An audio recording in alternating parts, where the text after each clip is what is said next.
Queen Lyrana of the Astral Dominion had conquered 7 star systems before her 20th cycle.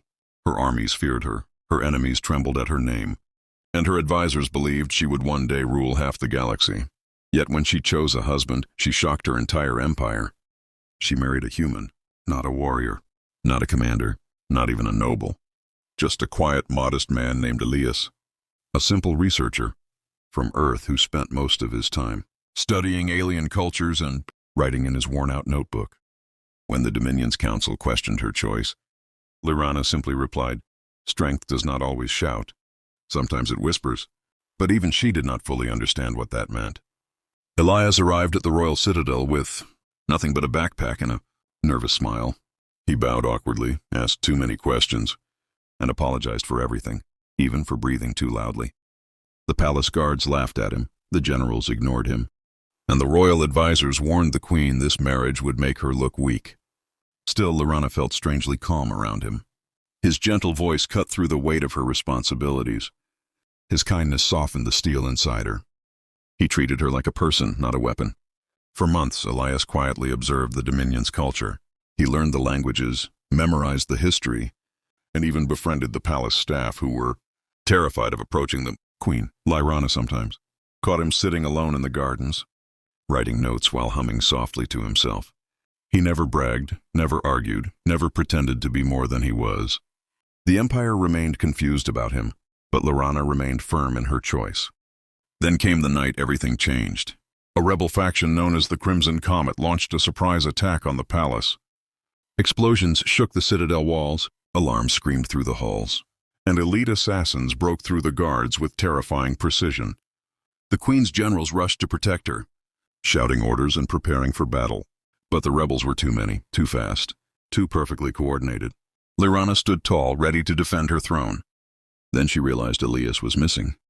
Panic sliced through her chest. She raced through the halls, calling his name. She expected to find him hiding in fear. Instead, she froze in disbelief. There in the courtyard, surrounded by fallen assassins, stood her modest husband. He wasn't scared. He wasn't shaking. His eyes were sharp, his posture deadly calm, and he held a stolen rebel blade like he had trained his whole life. The gentleman she married was not who he seemed. Queen Lyrana could hardly breathe. Elias, her quiet, apologetic, book-carrying husband, stood in the moonlit courtyard surrounded by unconscious rebels. Not a single guard had reached the area yet, but Elias had already cleared it like a trained warrior. But how? He turned toward her, breathing steady, his expression unreadable. "Lyrana, stay behind me," he said in a calm, controlled voice she had never heard before. It wasn't fear. It wasn't panic. It was command. Before she could speak, 3 more assassins leapt from the shadows, blades flashing. Lyrana reached for her energy spear, but Elias moved first. His motions were fast, too fast for a human. He dodged one strike, disarmed the second assassin with a twist of his wrist, and used that same blade to block the third. Every motion was clean, efficient, and silent. Not a scholar. Not a simple man. Not even close. When the last attacker fell, Lyrana stared at him, her heart pounding harder than any battle she had fought. "What are you?" she whispered. Elias didn't answer immediately. He looked around, scanning rooftops and entry points like someone who had done this 1,000 times. Only once he was sure she was safe did he step closer. "I didn't want this part of me to follow us here," he said softly. "But it seems the galaxy never lets you walk away from what you used to be." Used to be. Before she could question him, the palace trembled again, this time from the east wing. The rebels had breached deeper into the citadel. Lyrana straightened, but Elias placed a hand on her arm. "There's something you should know," he said, eyes locked onto hers. "I wasn't always a researcher." "I can see that," she replied sharply.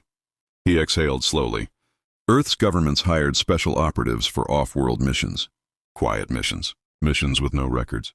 I was one of them. A secret soldier. A ghost. Her husband." Suddenly everything made sense. His calmness, his awareness, the way he observed everything without drawing attention. He wasn't modest.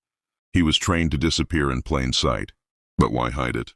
Before she could ask, a message crackled through the palace intercom. "Crimson Comet forces have taken the throne chamber." Lyrana stiffened. "They're targeting the royal archives. They want the Dominion star maps." Elias nodded. "Then we need to move." And you have to trust me now more than ever. Trust. Such a simple word. Such a heavy decision. But when Elias extended his hand, steady, confident, Lyrana didn't hesitate. She took it. And for the first time since she became queen, she wasn't fighting alone. Elias led Queen Lyrana through the burning hallways of the Citadel, moving with purpose and precision. Every step, every turn, every glance showed a version of him she had never seen. He wasn't guessing. He was planning, predicting, controlling. The battlefield the way an emperor controls a throne.